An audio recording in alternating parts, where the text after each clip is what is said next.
garage, man. We're starting today off working on Khaki, but Khaki is filthy, so first thing we gotta do is clean Khaki.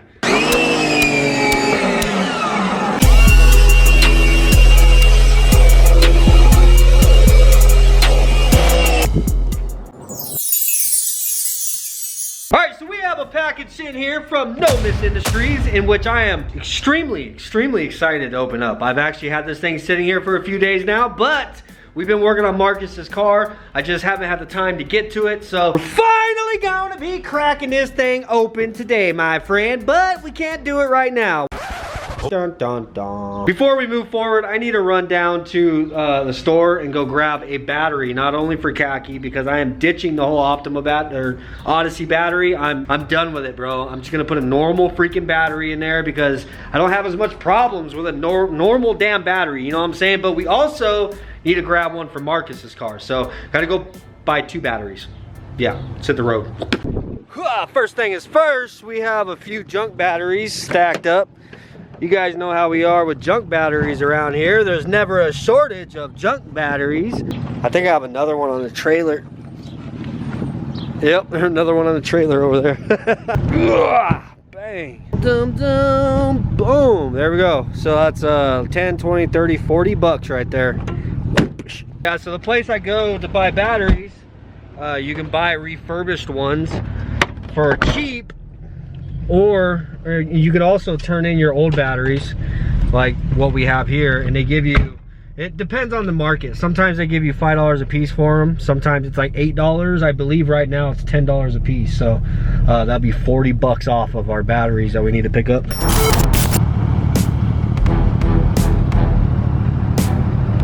Yeah, so bam, dude, 2 brand new AC Delco batteries. I traded in all those other batteries, so these go for 100 bucks a piece. You get a 1-year warranty, and I've already got one of these. This is what I've gotten to CRV, and we've been using that battery from like multiple different vehicles, and the thing kicks ass. Hasn't died on me yet, so I'm definitely stoked about that. Braven's actually grabbing one right now as well, so hell yeah. If you guys are local, Car Life Battery Incorporated, this is where they're at, 35th Avenue and Garfield. That's the I-10 right up there. So they're just south of Roosevelt on 35th Avenue. Dang, these boys getting rich off of us. Well, not really, dude. $300 for all 3 of those batteries right now, and that is still less than what I spent on the battery I have in this Suburban, bro. That's nice. Bang, bang. Got some more stuff that we need. I need to make a new battery tray, battery holder for Khaki. So stop to pick up some flat bar at the good old Home Depot. Now, finally, let's get back to the house and get to work on something. Finally! It's just you and me, buddy. You and me. Oh, good Lord. Damn, I didn't even think all that would fit inside of that little box, man. Holy crap, I got stickers. Dude, Nomis hooked it up with a freaking banner. That is what's up, man. You guys already know we're gonna throw this up in the garage. I don't know where exactly. That side's kind of all taken up. Shoot, probably right freaking there, right next to our bend pack. That's what's up. Look at the coil plate, the distributor cover. Holy crap, dude. I was not expecting all this. This is the wiring harness. Wow, dude, that is so freaking dope. Dude, that is so freaking cool, man. And I am guessing the OG cover is no longer a thing. He's like, excuse me, sir. Excuse me. No need for that anymore. Wonder what's on it. What? Bro, is that like laser etched in there? Dude, that is so freaking sick, man. He also said he went through and cleaned up my ECU. I was on the phone with him and he's like, I don't know if you're aware of this, man, but your ECU was really freaking dirty, bro. I was like, well, yeah, well, you know, he's like, I guess it is pretty dusty out there in Arizona, ain't it? I told you guys, I've always got to freaking hose my cars off like every day. But yeah, it looks like a brand spanking new ECU in there. Good Lord.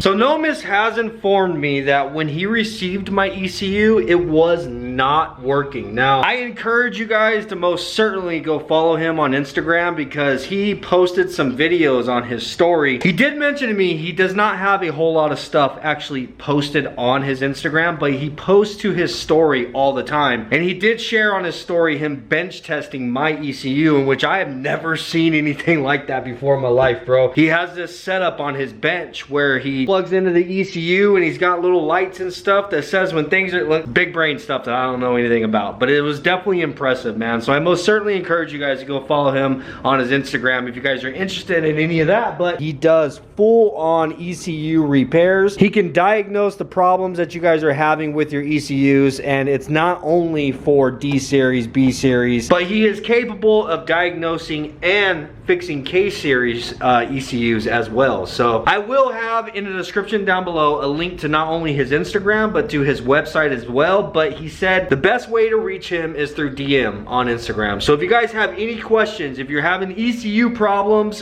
just hit him up, dude. Most certainly he is the one-stop shop for ECU repair. Just go throw him a follow on Instagram so that you guys have it. Who knows, you might not be having computer problems at the moment, but potentially you might have computer problems in the future.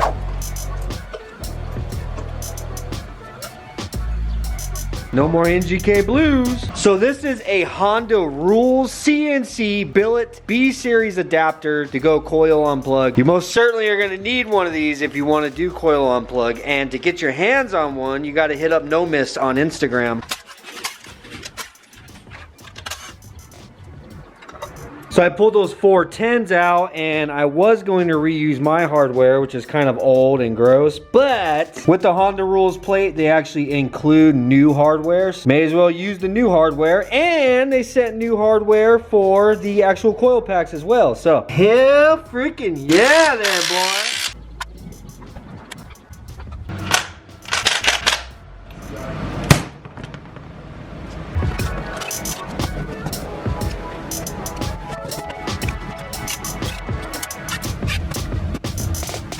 Man, I cannot get over how damn good that freaking looks, man. I should have done this so long ago. Probably the most complicated thing in this plug and play kit, in which it's not complicated at all. This has been super freaking easy, and we're just about done. You gotta kind of gut the distributor out. You get rid of the coil because you no longer need it. You get rid of the igniter because you no longer need it. You're no longer gonna need this thing either. We're gonna get to our beautiful little billet piece here in a moment, but I was kind of trying to, like, I wasn't sure. Actually, let me say this first. Nomis most certainly told me to give him a call if I need any kind of advice whenever I'm installing this, that he's available. I have his phone number. I can hit him up on Instagram, which is super convenient, man, which is just another plus for customer service. So I'm thinking to myself, like, what else do I need to take out of here? You know what I'm saying? Is there anything else that needs to come out? What all do I do? And then I'm like, you know what? My boy Dale just installed one of these on his car. So timing is marked, so I know exactly where it was and stuff,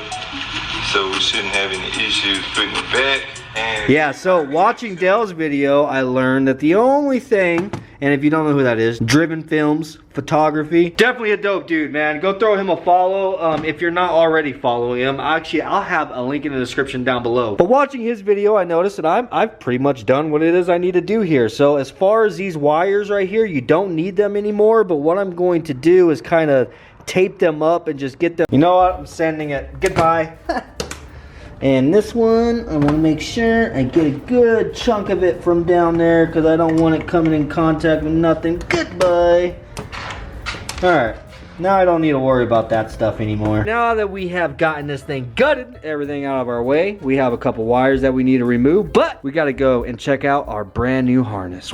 This right here, my friend, is the Nomis Industries plug and play custom harness now for Khaki, in which this is going to go from the ECU directly to each one of the coil packs. And you may be wondering where exactly this plugs into on the ECU. Bam! Boy, look at that new little socket right there. So when you send your ECU off to Nomis, he will actually go through the ECU, check it, make sure everything is good, and solder this plate in the COP Mini, you know, big brain words, in for you and test it, make sure everything is good. He also informed me that he doesn't only bench test this thing, but he also puts the ECU inside of his car. He doesn't only bench test it because he has explained to me that he wants to make double and triple sure that there's no problems with the ECU. So he actually puts your ECU inside of his car. Anyhow, enough talking. Let's get this thing cracked open, huh? All right. Really? I didn't cut enough off, hang on. Now it is time to grab our Honda Rules billet distributor cover out. Woo! Look at that shiny thing. Boy, I already got fingerprints all over it. Look at me. Anyhow, it also came with its own hardware. Bang, bang. So we're gonna be using this now to cover up our distributor. Just gives it a cleaner look. We no longer need the cap, so boom, boy. Would you look at that, dude? So with the harness, what we did is went ahead and de-pinned these two pins right here because we no longer need them. The yellow and black wire was once where now the red wire is at, and then the blue, this white wire right here replaces the blue wire. So don't need that stuff anymore. I went ahead and opted to cut all my wiring out so it's not in the way. I don't have to worry about it. And that is freaking done, bro. Go ahead and pop this cap on here. Alright, let's go ahead and throw this back on the car, dude. I'm excited to see all these new billet pieces in the engine bay of Khaki.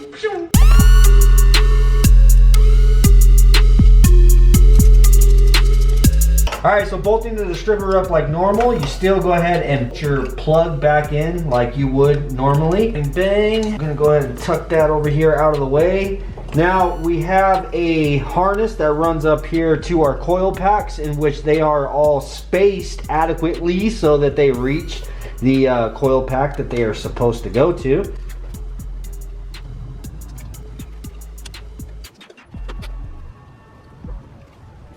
So with the Nomis plug and play harness, we have the clips coming up here to all of our coil packs. The wiring harness comes down here and it is plugged into our distributor. That plugs in with the stock clip. We added those wires into the clip where we needed. Now, the only thing that we have other than this long cable right here, which we have plenty of length, this has to make it through the firewall into wherever it is that you have your ECU placed. He obviously gives you plenty enough wire to reach it no matter where you got your ECU at. Other than that, we also have this one wire right here. This is your ground, and he recommends that you ground it directly to the bolt that holds the distributor on, and I left one open so that we can go ahead and do that. Do not ground this to the thermostat. It is recommended to not do that. You want to just ground it right here with your distributor.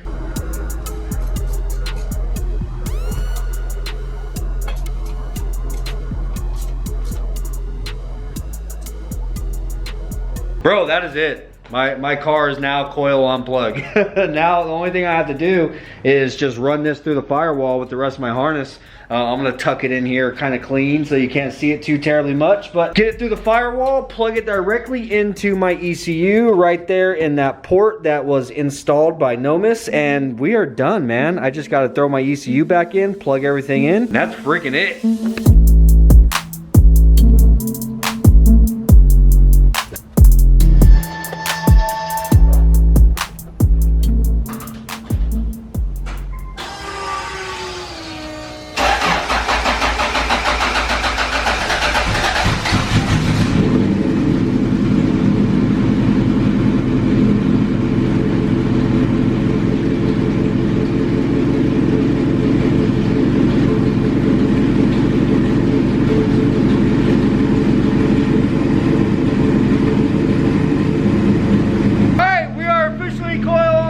It didn't get rid of the problem, but we are coil unplugged now, so we eliminated a possibility. What can I say? Alright, so it still has that rough idle. It still has the same problems that it had before going coil unplugged.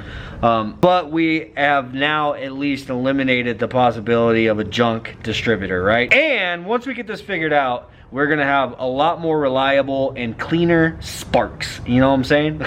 Now that we actually have a coil on plug setup, I can gap my plugs a little bit further in order to make a little bit more power. Anyhow, moving on with our troubleshooting, I'm going to go ahead and get these injectors swapped out. So that is the next possibility of what it is I've been kind of thinking might be what our issue is. And I will say sorry to my injectors if I swap these things out and this thing is still running like this. But that is step number 2. We're gonna crack these guys open and get these OBD2 stock 240cc injectors thrown on there. I'm gonna have to change the parameters on the injector inside of the Honda, so I gotta bring my laptop out and do a little boop boop. I at least know how to do that. And then we'll go from there. Maybe it might get rid of that rough idle that it's got. I don't know.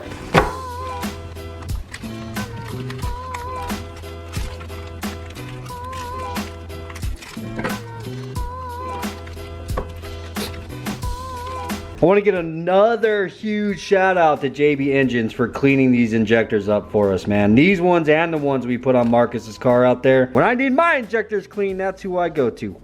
Well, I should have recorded it. I planned on recording it. Hear me out. I got the injectors switched out. It was a pain in the ass because the stock injectors would not fit in here. I had to take the top hats off of these, put them on my stock injectors, and which worked, surprisingly.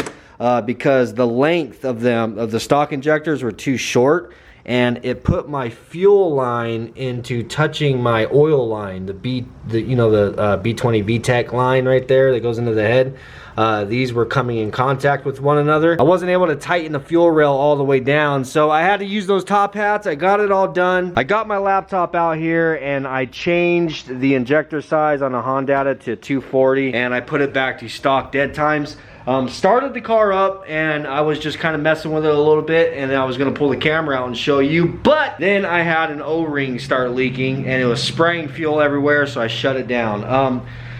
The car is still running the same way that it was with the other injectors. So unfortunately, no, the injectors is not the problem. The distributor was not the problem. We are coil unplugged now. That is, I don't want to take away from that, man. This is a huge step forward, I feel like, for Khaki going coil unplugged. So most certainly, huge shout out to Nomis Industries once again, man. He took care of us on this. But I think at this point, I really do think my next step is I need to just pull the head off of this engine, and I feel like I'm gonna find something there. There's gotta be a small hole in the valve. Like, there's gotta be something going on internal mechanically. At this point, that's how I feel. Most certainly throw it in the comments down below what it is you guys think, but hear me out. My thought here is let's just pull the head off. While I have the head off, we'll get it gone through, make sure everything is sealing up properly. Who knows, we might pull this thing off and immediately see the problem and know what it is we have to fix. But I wouldn't mind to pull the head off, just do all new valves, maybe some springs and retainers, get my Pro 2 cams back in here, new head gasket, new head studs, you know what I'm saying? And then it'll just beef up the engine a little bit, make it a little bit stronger, up the performance. Obviously, we get the Pro 2 cams back in here, and then go from there, dude, because at this point, I feel like that's what we need to do. So anyhow, guys, I want to say once again, huge shout out to Nomis. He definitely helped out tremendously on this. All of his information will be in a link in the description down below. Make sure to go follow him on Instagram, man. Show him the Dbfam love, you know what I'm saying? But anyhow, I hope you guys enjoyed this. We are not done with Khaki. We're going to be getting back on this here really soon because I do want to get this thing up and going. Peace, and I'll see you on the next one.